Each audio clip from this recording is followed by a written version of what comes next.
നിങ്ങളുടെ favourite shows ഇനി ഒരിക്കലും മിസ്സാവില്ല. ഇപ്പോൾ C5 കാണും നിങ്ങളുടെ ഫേവറേറ്റ് ഷോസ് തികച്ചും സൗജന്യമായി. ഋതികമേടത്തെ മനഃപൂർവ്വം കെണിയിലാക്കാൻ ആരോ ശ്രമിക്കുന്നുണ്ട്. നിനക്ക് സംശയം തോന്നിയാൽ അതിലൊരു ന്യായം ഉണ്ടാവും. അത് ആരായാലും ശരി, അവനെ ഞാൻ ലോക്കപ്പിലാക്കും. എല്ലാ തെളിവുകളോടുകൂടി ഋതിക മേഡത്തിന്റെ പിന്നിലുള്ള ആളെ വർമ്മ സാറിന്റെ കാൽ ചവിട്ടി ഞാൻ ഇട്ടുതരാം. ആർക്ക് വേണ്ടിയാണോ ഞാൻ അറസ്റ്റിലായത്, ആരുടെ പേരിലാണോ കളങ്കം വരരുതെന്ന് ഞാൻ ആഗ്രഹിച്ചത്, അതേ ഋതിക മേഡം വലിയൊരു റിസ്ക് എടുത്ത് എന്നെ ജയിൽ മോചിതനാക്കി. നിന്നെ ധിക്കരിച്ച് തനിയെ കാറെടുത്ത് ആക്സിഡന്റ് ഉണ്ടാക്കിയത് പോരാഞ്ഞിട്ട് വീണ്ടും അവള് പോയിരിക്കുക. എവിടേക്ക്?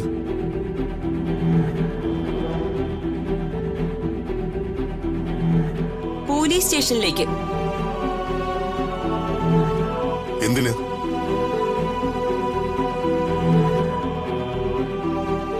വീണ്ടും എന്ത് പുകഴുണ്ടാക്കാനാ അവൾ പോലീസ് സ്റ്റേഷനിലേക്ക് പോയിരിക്കുന്നേ?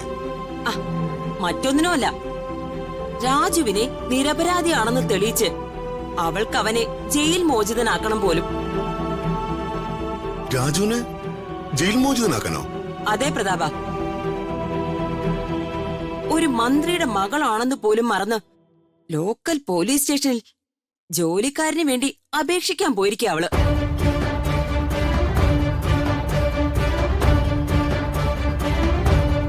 പുറത്തറിഞ്ഞ നിനക്കല്ലേ അതിന്റെ അപമാനം.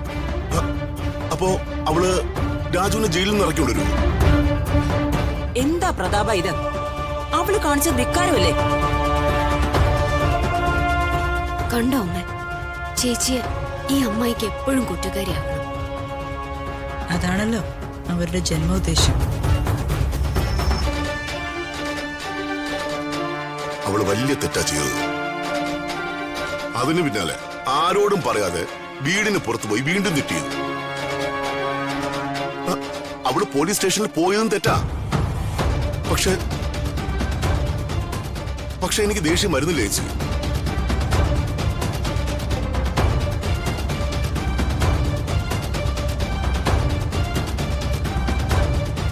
ഇത്തവണ അവള് ചെയ്തത് തെറ്റായി എനിക്ക് തോന്നാത്ത എന്താ ചേച്ചി?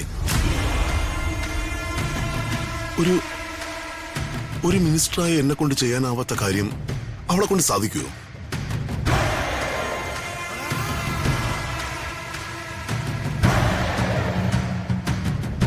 തന്നിഷ്ടത്തിന് ഉറച്ച തീരുമാനത്തിൽ സ്വയം ജയിലിലേക്ക് പോകാൻ തയ്യാറായ രാജുവിനെ ജയിലിൽ നിന്ന് ഇറക്കാൻ ഞാൻ പോയില്ല. എനിക്കതിന് തോന്നിയില്ല. പക്ഷെ അവൾക്ക് പോകാൻ തോന്നി.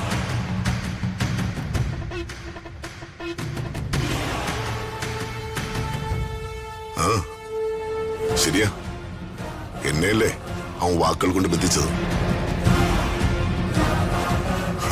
അല്ലാതെ ഋതിക മേഡത്തിനല്ലോ.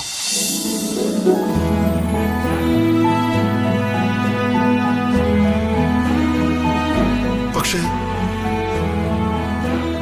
അവൾക്ക് ഇങ്ങനെയൊക്കെ നല്ല ബുദ്ധി തോന്നി തുടങ്ങിയത് എന്നൊന്നുമില്ല.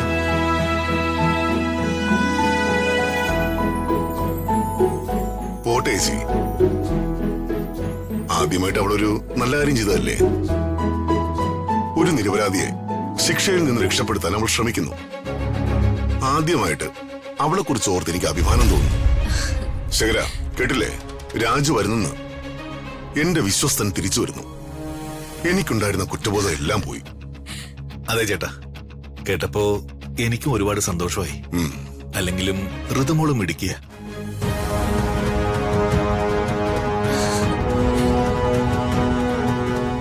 വലിയച്ഛ, ദേ ഋതു ചേച്ചി രാജു ചേട്ടനും വരുന്നു. എന്തിനാ നീ വന്നേ? ആദ്യമായിട്ട് എന്നോട് എതിര് സംസാരിച്ച് എന്നെ ധിക്കരിച്ച് നീ ഇവിടെ നിന്ന് ഇറങ്ങി പോയതല്ലേ. പിന്നെ എന്റെ നേരെ ശബ്ദം ഉയർത്തി എന്റെ വായു അടപ്പിച്ചു. പിന്നെ എന്ത് ധൈര്യത്തിലാ എന്റെ മുന്നിലേക്ക് നീ കയറി വന്നത്? എന്റെ വർമ്മ സാറ് എന്നെ ഒന്നും പറയില്ല എന്നുള്ള വിശ്വാസത്തോടെ ഞാൻ ഇവിടേക്ക് കയറി വന്ന.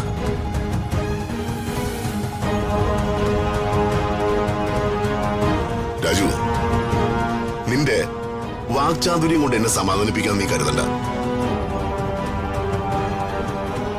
എനിക്ക് നിന്നോട് ദേഷ്യമാണെങ്കിൽ വർമ്മ സാറിന് എന്നെ ശാസിക്കാം, എന്നെ അടിക്കാം.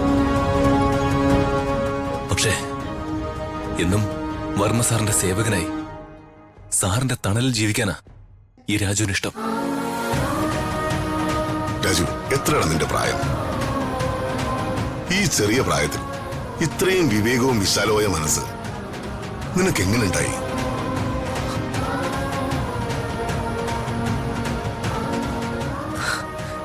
എല്ലാം ഞാൻ എന്റെ വർമ്മ സാറിനെ കണ്ടാ പഠിച്ചത്. ഒപ്പം ജോലി ചെയ്യുന്ന എനിക്ക് വർമ്മ സാർ തരുന്ന സ്ഥാനവും പരിഗണനയും സഹായങ്ങളും കണ്ട ഒരു മനുഷ്യനായാൽ എങ്ങനെ ആവണമെന്ന് ഞാൻ പഠിച്ചത്. ഒരുപാട് സന്തോഷമായി രാജു. എന്തായാലും നീ തിരിച്ചൊന്നുമല്ലോ. എന്റെ മനസ്സിന്റെ ഭാരം കുറഞ്ഞു. ആർക്ക് വേണ്ടിയാണോ ഞാൻ അറസ്റ്റിലായത്, ആരുടെ പേരിലാണോ കളങ്കം വരരുതെന്ന് ഞാൻ ആഗ്രഹിച്ചത്, അതേ ഋതിക മാഡം വലിയൊരു റിസ്ക് എടുത്ത് എന്നെ ജയിൽ മോചിതനാക്കി.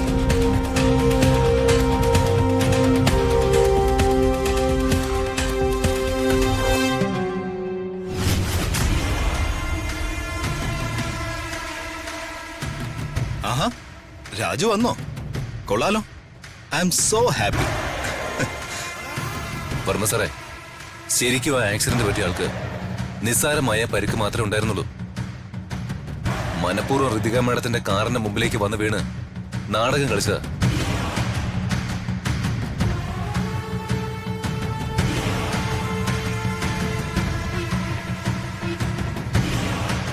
എന്തിന്? എന്തിനാണെന്ന് ഞാൻ അന്വേഷിക്കാം വർമ്മ സാറേ.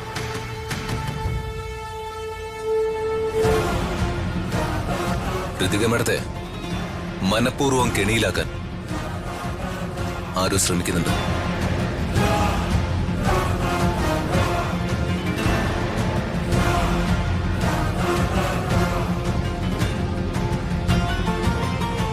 ആരോ ഒരാൾ മാഡത്തിന്റെ പിന്നാലെ ഉണ്ട്.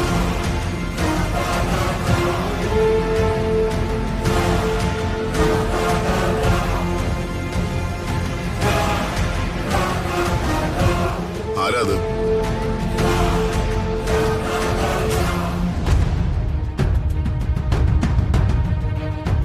നിനക്ക് ആരെങ്കിലും സംശയം ഉണ്ടെങ്കിൽ പറയ് രാജു.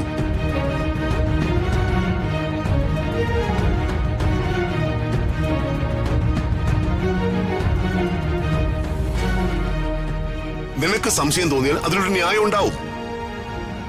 അത് ആരായാലും ശരി, അവനെ ഞാൻ ലോക്കപ്പിലാക്കും.